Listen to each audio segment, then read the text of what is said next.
안녕하세요. 바람투자 커뮤니티 주식부장 양성소 멘토를 맡고 있는 이빨 톡톡입니다.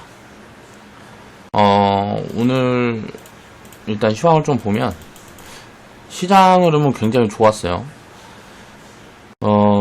미증시 영향을 좀 받았다라고도 볼 수도 있을 것 같고, 우리나라 시장에 좀 특성이 있었다라고 생각을 해요. 일단 바이오 쪽에서 진단 테마 관련해 가지고 올라왔던 종목들이 이제 쏠림이 발생을 했었는데, 요게 좀 이제 밀리는 흐름들이 진행이 되면서 이 자금이 빠져나가지 않고 증시에 남아있으면서 좀 순환매가 확대됐다. 그러니까 요거 팔아서 뭐 다른 것들 뭐 이제 사면서 요런 흐름들이 진행이 됐다라고 볼 수가 있을 것 같아요. 개인이 끌고 가는 시장 흐름이었으니까 그 정도 볼 수 있을 것 같고, 근데 바이오 쪽에서 지금 보면 순환매 흐름이 계속 돌고 있는데, 지금 이제 투심이 계속 좋다 그러면, 야, 이거는 바이오 버블도, 지금도 사실 바이오 섹터는 버블이 전체적으로 보면은 시총 상위 있다는 기업들에 좀 껴있다라고 보고 있거든요. 그러니까 많이 껴있다라고 보고 있는데, 전체적으로 버블을 확대할 수 있는 흐름도 나올 수 있겠다라는 생각도 들긴 해요. 그러니까 지금의 투심이 유지가 된다 그러면, 그래서 유동성이 지금처럼 이제 답보 상태에 있다 그래도 시가총액이 큰 종목 있는 데서 수익을 많이 있는 자금들이 풀리면서 이제 다른 동섹터로 이제 움직이게 되면, 바이오에서 재미 본 사람들이 이제 다음에 올라갈 거 뭐 이렇게 찾으면서 자금이 유입이 되면 이 흐름은 이제 좀 어느 정도 유지가 될 수 있을 것 같다라는 생각은 하지만, 저는 이제 리스크가 크다고 생각을 하기 때문에 계속 이제 비중 축소 관점이 맞다라고 생각을 하고요.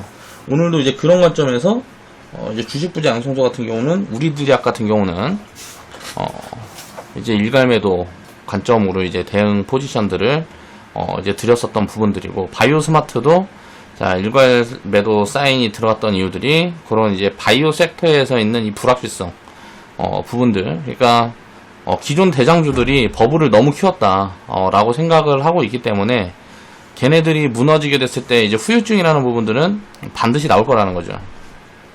문제는 이제 걔네들 버텨주는 동안에 이제 후발주들에서의 파동 흐름은 나올 수도 있을 것 같아요. 그런 흐름들을 보면서 이제 장기 포지션들이 아니기 때문에 그런 포지션들은 무시를 하고, 대장주들이 진짜 꺾이면서 무너지기 시작하고 이제 그게 폭락으로 연결되면서 투심이 안 좋아지는 구간이 만들어지게 되면, 이제 오히려 저는 이제 그때 헬스케어 비중을 1년 후든 2년 후든 3년 후든 5년 후든 언제가 되던 그때를 기다려서 이제 비중 확대 포지션들을 보자 라고 생각을 하고 있는 쪽입니다. 그래서 헬스케어 쪽은 지금 무시를 하고 있어요. 얘네들이 돌면서 이제 순환매 흐름이 나오고 뭐하고 해도 최대한 무시를 하려고 노력을 하고 있습니다. 심리적으로 따라잡고 싶은 마음들이 자꾸 드는 거거든요.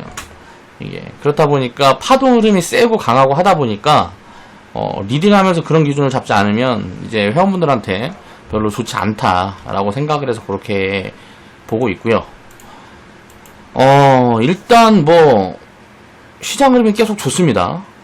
계속 좋은데, 이제 시장은 일단 지수는 과열이 분명하고 과열 흐름이 분명하게 보여지고, 또 어느 정도 약간의 버블은 끼어 있다라고 생각을 하고 있기 때문에 2300포인트가 넘어가는 구간들이 만들어지면, 지금 우리는 현금을 17% 가지고 있는데 이거를 20%로 확대해보는 이제 현금 확대 전략으로 리딩은 진행해 나갈 거라고 생각을 하시면 될 것 같아요. 그리고 지금 선에서 만약에 이게 유지하면서 박스권 장세 흐름으로 진행이 된다 그러면, 리밸런싱 포지션들만 취해가면서 수익 주는 거 있으면 챙기고, 이제 새로 담아볼 포지션에 있는 종목들은 섹터군들은 좀 모아가는 그런 관점으로 계속 대응을 하고 있습니다. 그러니까 뭐 수익을 주면 챙긴다 그러면 일반 뭐 단기 매매하는 사람들이 이야기를 하는 것처럼 10% 뭐 30% 이런 수익률을 얘기를 하는 게 아니에요. 저희는 이제 기준이 100%이기 때문에 요 정도 어느 정도 이제 수익을 주는 종목들이 좀 생기면 이제 팔아서 이제 리밸런싱 포지션을 취해가면서 현금은 유지 대응하는 쪽으로 그렇게 방향을 잡고 있어요. 자, 2020년 8월 3일 이제 월요일날 제작을 했던 영상이고요. 자, 오늘 이제 게임 섹터 이야기를 좀 해볼까 합니다. 이제 고민을 좀 많이 해보고 생각을 많이 해봤는데, 넥슨GT 111% 수익 인증해주신 이제 회원분들이 계셔서 그 부분에 대한 이야기를 해볼 거고요. 자, 게임 섹터는 장기적인 모멘텀을 잡았나? 이게 굉장히 애매하다라는 거예요. 잡았다라고 이야기가 굉장히 이제 애매한 거예요. 장기적인 모멘텀 하면 가장 큰 부분들이 중국이 될 거예요. 중국의 이제 판호 부분들이 될 건데, 이게 좀 불확실성이 있어서 그 부분들에 대한 이야기를 해보면, 자, 미국하고 중국이 애매하단 말이에요. 근데 이게 이번 올해 코로나로 인해서 지금 극우를 치닫는 경우는 좀 미뤄졌다라고 생각을 하고 있거든요. 이번에 대선이 끝나면 이 부분들이 다시 불거질 수 있는 가능성들이 있는데, 지금 미국하고 중국하고 하고 있는 게 뭐냐면 내 편해라, 압박을 막 놓고 있단 말이에요. 그래서 일본하고 호주 같은 경우는 미국 편이다 나는. 우리나라는 지금 한국은 중립이라고 봐야 될 것 같아요. 확실히 어떤 언급들이 없었어요. 중국은 내 편해라 그러고 있고 미국도 내 편해라 하고 있는데, 지금 유럽 같은 경우는 반반인 것 같아요. 유럽 같은 경우는 영국 같은 경우는 이제 뭐 미국, 그리고 나머지 국가들은 이제 중립, 뭐 요 정도 볼 수 있을 것 같아요. 그리고 뭐 태국이라든가 또 이제 중국에서 뭐 받아먹는 게 많은 쪽들은 이제 뭐 중국, 이렇게 지금 패권 전쟁이 좀 진행이 되는 구간들이 있는데, 우리나라는 지금 중국의 수출 비중이 23%인가 24%인가 20%에서 25% 사이 되는 걸로 알고 있고, 12%인가에서 17% 사이 되는 걸로 알고 있어요. 미국에다 팔아먹는 거하고 이제 중국에다 팔아먹는 게, 이게 굉장히 애매한 거라는 거죠. 이게 어떤 하나도 버리기가 쉽지가 않아요. 꼭 버려야 된다 그러면 중국을 버려야 되는데, 이렇게 됐을 때는 이제 경제적인 타격은 굉장히 클 수 있는 부분들이기 때문에 이런 노이즈들이 또 나올 수 있는 가능성들이 있다라는 거죠. 그게 애매한 거예요. 그러면 지금은 이제 뭐 시진핑이 방한을 하고 한한령이 해제가 되냐 하면서 모멘텀으로 작용을 하고 있어요. 일단 긍정적으로 보고 있는 거죠. 왜 긍정적으로 보고 있을까요? 투심이 좋으니까 그냥 좋은 쪽으로만 다 생각하는 겁니다. 심리가 그렇게 잡혀 있는 건데, 이 투자 심리라는 게 어느 순간에 어떻게 바뀔지를 알 수가 없는 거예요. 그러면 자, 밸류를 놓고 이야기를 해봐야 되는데, 그러니까 가치를 놓고 이야기를 해봐야죠. 게임 섹터는 지금 비싸진 않아요. 확실히 제가 판단했을 땐 비싸진 않습니다. 비싸진 않은데 싸지도 않아요. 그러니까 적정 수준에서 좀 애매한 그런 부분들이 있어요. 이제 모멘텀들이 잡히고, 근데 이제 만약에 중국에서 판호가 열려버리면 이거는 뭐 어마어마한 시장이 열리는 거니까, 우리나라보다 규모로 치면은 뭐 10배가 훌쩍 넘어갈 거 아니에요. 그러니까 상승의 이 폭은, 업사이드 폭은 엄청나다라는 거죠. 이 업사이드 폭이 엄청나기 때문에 아예 버리기가 어려운 거예요. 그리고 또 이제 비중을 많이 늘려가기도 어려운 거죠. 요런 부분들을 이제 생각을 하면서 대응을 해야 될 것 같고요. 그래서 어떻게 해야 되냐? 그냥 비중 관리하라는 소리입니다. 자, 중국 모멘텀이 어떻게 잡히느냐에 따라서 흐름이 갈릴 것 같다. 향후 흐름은 그렇게 보면 될 것 같고요. 자, 이 넥슨GT라는 기업에 대한 이야기하고 대충 좀 해볼게요. 저축과 연습님, 태평성대님, 진스님이 수익인증 해주셨고요. 어저께 이제 수익인증 해주셔서 그걸 좀 정리를 해본 건데요. 저축과 연습님은 수익 감사드립니다. 반 매도 복리계좌로 보냈습니다. 복리계좌 종목이 늘어나니 흐뭇하네요 라고 올려주셨고, 태평성대님도 중국 소비 관련주들이 수익 주니 반갑네요. 수익 감사합니다 라고 코멘트 달아주셨어요. 진스님은 안녕하세요. 넥슨GT 108%, 101% 수익입니다. 폭락장에 계좌 하나 더 만들어서 일정금 줄여서 매수했던 종목입니다. 그러니까 이제 본계좌에다가 일정금 관리가 좀 불편하고 한 부분들이 있어서 자금 여유가 있으셔서 시장에 좀 폭락이 왔을 때 계좌를 하나 더 파셔가지고 거기에서 또 계좌를 하나 더 늘려서 운영을 하셨던 것 같아요. 이건 이제 관리 측면에서 효율적으로 관리하기 위해서 그랬던 것 같고요. 다른 회원분들도 이제 오늘 뭐 인증을 많이 해주셨는데, 원칙가 여인님, 평생투자님, 알찬나님, 심연우님, 선삼님, 태평성대님, 진스님, 적축가 연습님 전부 이제 수익 인증 해주셔서 감사하고요. 수익 축하드립니다. 평생투자님 원래 1등이었네. 자, 보면 자, 제가 이제 추천드렸던 자리는 이제 이 8,000원 선 여기였던 것 같아요. 여기서 어디에서는 이제 코멘트만 들어갔던 것 같은데, 자, 넥슨이라는 회사가 보면은 작년인가 제가 이제 한번 잠깐 테마 관점으로 추천을 드렸다가 이제 중간에 교체 사인을 내고, 그리고 이제 다시 추천을 드렸던 종목인데 3년인가 5년인가 동안 자, 신작을 실패를 했어요. 신작이 뭐 흥행이 나온 게 없어요. 그렇다 보니까 이 넥슨GT라는 회사하고 넷게임즈라는 회사가 있는데, 일단 시가총액이 넥슨GT가 더 크다 보니까 주식 분야 양성소에서는 넷게임즈만 추천을 드렸어요. 이제 섹터 비중이 좀 모자라서 넷게임즈만 추천을 드렸었고, 관훈투자 커뮤니티는 이제 둘 다 이제 추천을 드렸었는데, 그래서 이제 넥슨GT가 이제 먼저 올라갔는데, 요거 보면 V4라는 게임이 이번에 V4가 맞나?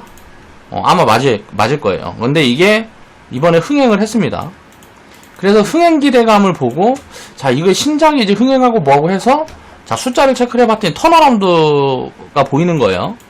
자, 분기 실적을 체크를 해봤더니 턴어라운드 흐름들이 보여서, 아, 요거는 이제 바닥 잡겠다라고 생각을 해서 이제 추천을 드렸던 부분이고, 회원방송에서는 이제 두 종목 다 제가 이제 언급을 드렸었죠. 그리고 공식적으로 이제 추천이 들어갔던 거는 요 종목만 이제 주식 분야 양성소에는 추천을 드렸는데, 자, 이제 보면, 그러니까 그게 좀 아쉬운 것 같아요. 그러니까 주식 분야 양성소에서는 넷게임즈가 더 가벼워서 얘가 좀 파동이 더 클 가능성이 높지 않나 라는 단순한 생각에 요 종목을 추천을 드렸었고, 또 신작 흥행 부분을 이제 추천을 드렸었는데, 넥슨GT가 최근에 보면 무슨 바람의 나라, 야, 이게 완전 옛날 게임인데 이거를 모바일로 출시를 했더니 리니지 2M을 이겼습니다. 그러니까 이게 한 거의 1년? 뭐 한 6개월에서 1년 가까이 리니지 M, 리니지 2M 뭐 이게 매출 상위에 찍혀 있었는데, 바람의 나라가 매출에서 리니지 2M을 이겼어요.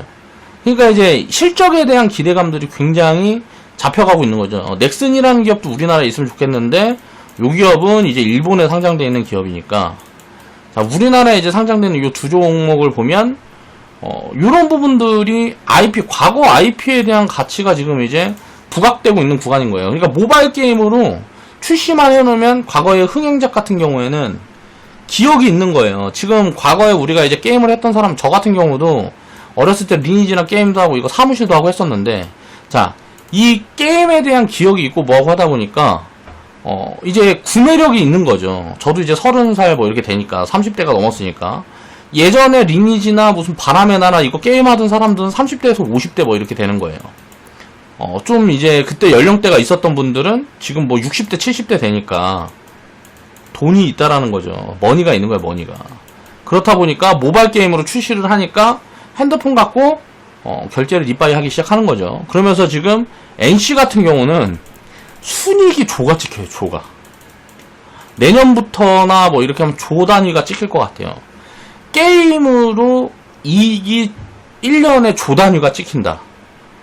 정말 어마어마한 규모로 이제 성장을 했다라고 봐야 되는 거죠. 그러니까 게임 산업이라는 게 지금 신작 같은 경우는 안 되는 거를 우리가 생각을 해보면, 신작이 어려운 이유는 이게 과거보다 지금 돈이 되는 규모가 크다 보니까 경쟁이 심하다고 봐야 되겠죠. 그러니까 신작 같은 경우는 경쟁이 심하기 때문에 신생 기업들 같은 경우는 리스크가 크다라고 봐야 되는 거고요. 과거부터 있었던 기업들은 기존에 있는 IP 가치가 있는 거예요. 이걸 이제 저작권 같은 거라고도 볼 수가 있겠죠. 그러니까 이런 IP 가치가 부각을 받는 시대가 오는 거죠. PC 시대에서 자, 모바일 시대로 넘어가면서, 자, 그럼 이 다음에 이제 성장 모멘텀은 당연히 이제 AR, VR이 될 텐데, 이거는 10년 후에 될지 20년 후에 될지 이거는 사실 아직 잘 모르는 거라, 아직 굉장히 먼 얘기라, 요거의 모멘텀을 지금 땡겨서 주가가 가치를 반영받는다는 거는 좀 어려울 것 같고, 자, 시장 확장이 있어야 될 것 같은데, 지금은 이제 한국 시장이라든가 뭐 동남아 뭐 요런 쪽들 될 텐데, 이게 아시아에서 이제 최대 시장은 당연히 중국이겠죠. 미국 같은 경우나 이런 데들은 사실 아시아권만큼 그 RPG 게임 무슨 게임이라 그래야 돼? 아무튼간 역할 수행 게임이라 그래가지고 막 몬스터 때려잡고 아이템에 돈 바르고 그런 게임들이 별로 인기가 없습니다. 유럽이나 미국 같은 경우는 우리나라에서 만드는, 그러니까 매출이 많이 잡히고 돈이 되는 그런 게임류들이 별로 인기가 없어요. 근데 아시아에서 굉장히 인기가 있는데 던전 앤 파이터라든가 이런 것들도 보면 중국에서 이게 한번 터지면 굉장히 크다는 거죠. 그 규모가 굉장히 크게 잡힐 수가 있다는 거죠. 그래서 이런 부분들이 이제 큰 모멘텀으로 잡힐 수가 있는데, 중국이 빠그러진다 그러면 이게 우리나라에서 이제 벌어먹어 갖고는 좀 한계가 아닌가라는 생각이 들어요. 그래서 확장성을 놓고 보면 중국 시장이 무조건 열려야 된다라는 거예요. 근데 아까 이야기를 했던 것처럼 중국이랑 미국이랑 이게 파이트가 계속 이제 진행이 되면서 이제 우리가 한국이 슬 미국 쪽으로 난 이제 네 편이야 딱 하는 순간 중국이 사드에 뭐 한 2배, 뭐 5배 강도로 두들겨 패기 시작하면 굉장히 업황이 안 좋아질 수도 있다라는 거죠. 그래서 그런 부분들을 경계를 하면서 비중 관리를 해야 된다. 게임 섹터는 그렇게 생각을 하는 게 맞을 것 같습니다. 자, 게임 섹터의 미래는 그래서 저는 이제 중국에 달렸다라고 보는 거예요. 자, 노이즈 요인을 생각을 해보면 미중 분쟁인데, 호재 요인을 생각을 해보면 자, 시진핑 방안이라든가 한한령 해제라든가 자, 요런 부분들이 계속 마케팅을 해줄 수 있다는 거죠.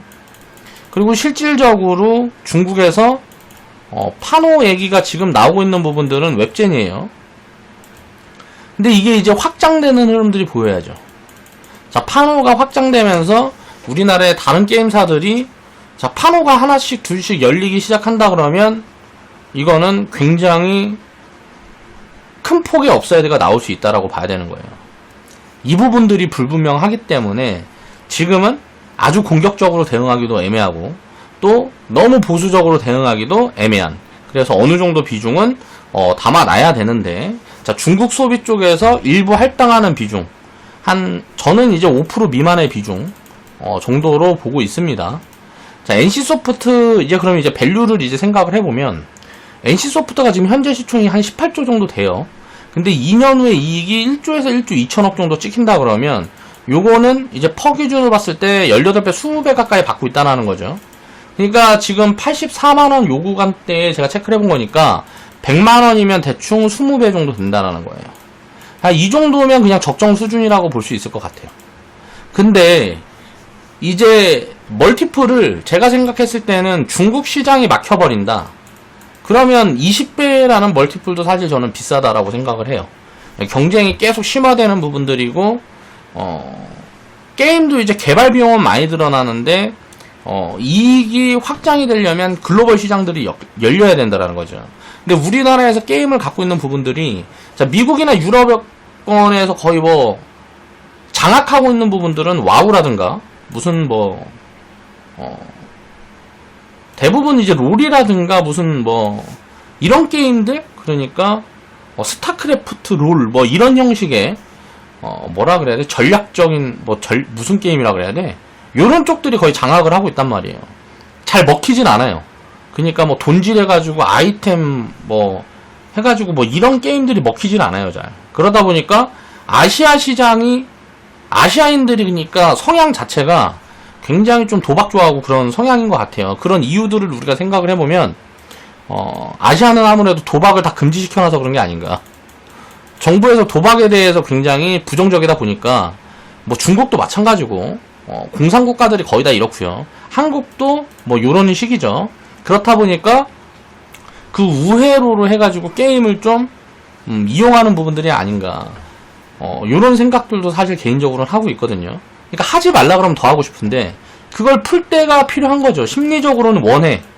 심리적으로는 나도 하고 싶어. 막 카드 게임도 하고 고수독도 치고 이런 거 하고 싶은데 고수독을 칠 데가 없으니까 명절에 식구들이랑이나 하고, 야, 뭔가 지르고 싶은데 할 게 없으니까 로또나 사고 뭐 그런 거죠. 이제 게임이나 해가지고 아이템이나 지르고.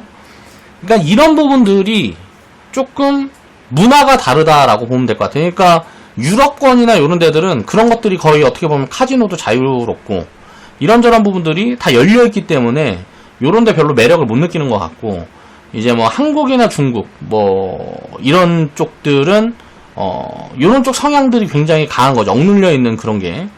또 이제 그렇게 생각도 해봐요. 근데 우리나라에서 잘 나가는 게임사들의 게임들이 다 약간 좀 사행성을 띠고 있는 그런 쪽들이라는 거죠. 그렇다 보니까 돈을 벌라 그러면 중국 시장이 열려야 되는 거예요. 그래서 중국 시장이 열리지 않는다 그러면 NC소프트가 지금 모바일 게임이 이제 흥행을 해서 리니지만큼의 흥행작이 나올 수 있을까라는 의구심이 드는 거거든요. 그래서 멀티플을 20배를 주는 게 맞느냐 이거죠. 이렇게 계속 성장을 해나갈 수 있을까? 라는 의구심이 드는 거예요. 물론 해나갈 수도 있겠죠. 린저씨들의 파워는 막강하니까요. 검 하나에 억대입니다. 억대. 막 집행검 같은 거는 현금 3천만원씩 해요. 아이템이 그냥 게임 아이템인데 현금 3천만원씩 합니다. 그리고 여기에다 플러스 뭐 몇 개 발려있고 그러면 억대 돼요. 이건 돈 주고도 못 삽니다. 아파트 한 채씩 값씩 해요. 막 2억 3억 이렇게 봐야 돼요. 게임 아이템이 이런다고 현찰로. 그러니까 이게 돈을 못 벌 수가 있겠냐고요. 그러니까 이런 것들을 이제 생각을 해봐야 된다는 거죠. 그러니까 넥슨 GT 같은 경우도 보면 지금 바람의 나라라든가 다 뭐라 그래야 돼? 구 IP에요. 구 IP. 바람의 나라인가 이거는 리니지보다도 10년 전에 나왔나 뭐 그런 걸로 알고 있거든요. 제가 알고 있기로는. 그리고 뭐 카트라이더 이런 것들. 자, 기존 IP가 뭔가 흥행하는 그런 부분들이 잡히고 있고요. 카트라이터는 이제 자동차 경주해갖고 뭐 하는 그런 거라 보니까 자 이제 뭐 돈질을 할 만한 것들이 바람의 나라보다 많이 작아요.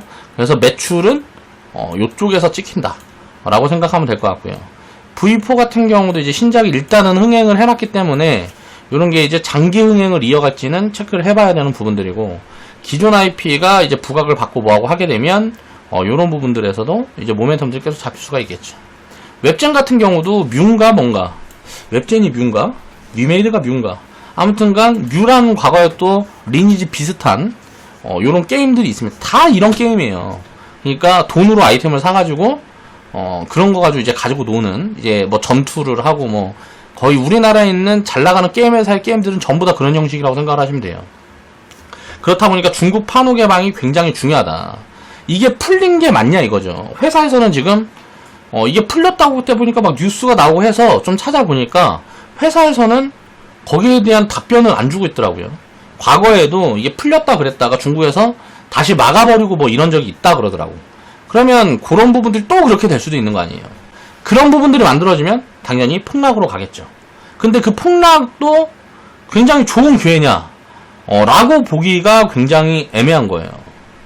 그래서 지금 포지션이 굉장히 애매하다, 게임 섹터는. 근데 아직은 밸류가 굉장히 매력적인 기업들이 좀 있습니다.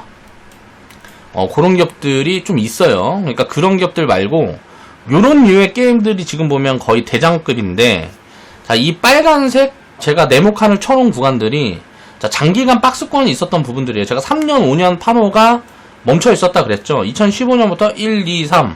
자, 5년 동안 이제 판호가 멈추고 뭐하고 하다 보니까 2014년, 뭐 2010년 이때까지는 성장을 잘하다가 야, 우리나라에서 더 이상 해먹기 힘들다. 라는 이제 성장을 더 하기가 힘든 구간이 온 거죠. 국내용으로는. 그래서 어디로 뻗어나가야 되는데 그 부분들이 보여지지가 않는 거예요. 근데 NC소프트 같은 경우는 오히려 점유율 확대를 하면서 기존의 게임을 하던 사람들의 구매력이 나이가 들면서 굉장히 커지면서 모바일이라는 어떤 모멘텀을 만난 거예요. 기존의 PC에서 모바일 게임으로 넘어오는 그런 모멘텀들을 만나면서 지금 게임 섹터가 다시 부각받고 있는 그런 구간이다라고 생각을 하면 될 것 같고, 모바일 다음에는 제가 생각했을 때는 AR이나 VR처럼 뭔가 요런 것들이 이제 진행이 되는 구간이 오면 IP 가치가 다시 부각을 받겠죠. 리니지라는 게임 뭐 고글 같은 거 쓰고 내가 막 손 휘둘러서 몬스터 때려잡고 막 요런 거 되면 대박이겠죠. 이거는 뭐 보나마나 대박이겠지. 근데 그게 언제 될 거냐, 이게 5년 후냐 10년 후냐, 이게 굉장히 애매하다는 거예요. 그래서 그런 부분들이 언제 될지 모르기 때문에 텀이 너무 길어서 이 텀이 있는데 이 텀을 개인적인 바람으론 중국이 좀 채워줬으면 좋겠다. 중국이 이 텀을 좀 채워주면 게임 회사들도 굉장히 크게 성장 모멘텀이 만들 수 있다라는 거죠. 넥슨이라는 회사가 자, 중국에다가 던전 앤 파이터라고 이걸 팔아요. 이걸 파는데 1조를 받습니다. 1년에 로얄티로 1조를 받아요. 그런데 이제 던파도 모바일을 지금 중국에다가 뭐 지금 하고 있어요. 이런 부분들에 대한 기대감도 있어요. 이거 되면 대박입니다. 그러니까 넥슨 GT 같은 경우도 그런 기대감만으로도 오를 수가 있으니까 이런 부분들은 이제 챙겨놓은 분들은 그냥 어떻게 되든지 간에 장기 보유 해보시고 이게 굉장히 많이 갈 수도 있다는 거죠. 던파 모바일 이런 거 만약에 중국 시장 열려버리고 뭐하고 하면 이건 뭐 노다지 캘 수도 있습니다. 그러니까 우리나라 리니지라 그러면 던파는 중국의 리니지라고 생각을 하시면 돼요. 근데 이제 그 수익이 실질적으로 숫자가 넥슨 GT에 찍히는지는 모르겠어요. 이 숫자는 넥슨이라는 회사에 찍히겠죠. 근데 넥슨이라는 모회사는 일본에 있으니까 넥슨 GT가 거기서 얼마를 갖고 올 수 있는데 요런 부분들은 사실 모르겠습니다. 좀 이것저것 찾아봤는데 잘 모르겠더라고요. 그래서 만약에 그런 부분들이 숫자로 보여지는 부분들이 확인이 되고 뭐하고 하면 자 밸류 체크를 해보고 이제 생각을 해보고 NC소프트 같은 경우는 확실히 지금 밸류 매력이 좀 애매한 구간이다. 한 100만원에서 뭐 좀 버블 좀 입혀서 한 30배까지 간다 그러면 중국 시장이 열리면 40배에서 100배도 줘도 된다고 생각해요. 그러니까 지금보다 100배는 조금 오바긴 하다. 한 50배는 줘도 된다고 생각을 해요.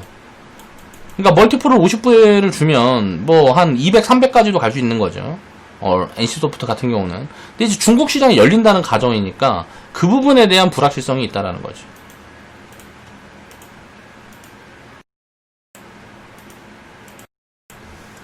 자, 그래서 게임 섹터는 지금 IP 가치를 굉장히 부각받고 있는 구간이에요. 게임 섹터 같은 경우는 생각을 해보면 IP 가치가 자, PC에서 자, 모바일로 넘어오면서 기존에 이제 흥행했던 IP, 흥행 IP를 가지고 있는 기업들이 자, 기존에 이제 PC 게임에서는 더 이상 이제 매출이 늘고 하는 부분들이 나오지가 않는 거예요. 그냥 정체돼서 조금씩 떨어지는 구간이었는데 신작은 경쟁이 심해서 힘들어. 경쟁이 심하다 보니까 막 10년이고 20년이고 이것만 갖고 먹고 살고 있었어요. 기존 IP만 갖고. 이거는 이제 경쟁이 힘들어서 잘 안 되는 거야. 신작을 내놔도 흥행이 잘 안 돼. 그런데 이제 기존 IP는 사람들이 기억을 갖고 있는 거죠. 추억이 있는 거지, 추억이. 그렇다 보니까 PC에서 모바일로 넘어갈 때 이 수요가 발생을 한 거예요. 그러면서 기존 IP의 가치가 올라가는 거죠. 지금 게임 섹터는 딱 요 정도 구간에 있어요. 근데 여기서 이제 중국이 열려버리면 이제 새로운 기대감이 생기는 거죠. 그래서 중국이 열리느냐 그렇지 않느냐에 따라서 게임 섹터는 주도 섹터로 들어갈 수 있다 없다가 갈릴 것 같아요. 그래서 이런 부분들을 굉장히 좀 잘 체크를 하면서 이제 봐야 되는 부분들이 아닌가 그렇게 생각을 하고 있습니다. 그러니까 장기적인 모멘텀을 만나기 위해서는 중국 시장이 무조건 열리든가 아니면 미국이나 유럽 같은데 이제 통하는 그런 신작이 나와야 되겠죠. 그러니까 미국이나 중국에 통해야 되는데 미국이나 유럽에 통하지를 않는 거예요. 우리나라 게임사들이 만든 게임들이. 그러니까 그런 부분들이 좀 굉장히 좀 불확실성이 있다라고 생각을 하지만 중국 시장이 많이 열려버리면 자, 이 업사이드가 굉장히 커질 수 있기 때문에 뭐 3배, 5배 이상 이렇게 큰 폭의 업사이드가 나올 수가 있기 때문에 뭐 우리나라 시장이랑은 비교가 안 되는 구간들이니까 이제 관심을 아예 끄긴 애매하지만 이런 부분들을 생각을 하면서 이제 숫자를 체크를 해서 숫자가 조금 부담되는 구간이 온다 그러면 자, 덜어놓고 보유를 하는 그런 포지션들이 합리적일 것 같아요. 자, 오늘 방송 마무리하겠습니다.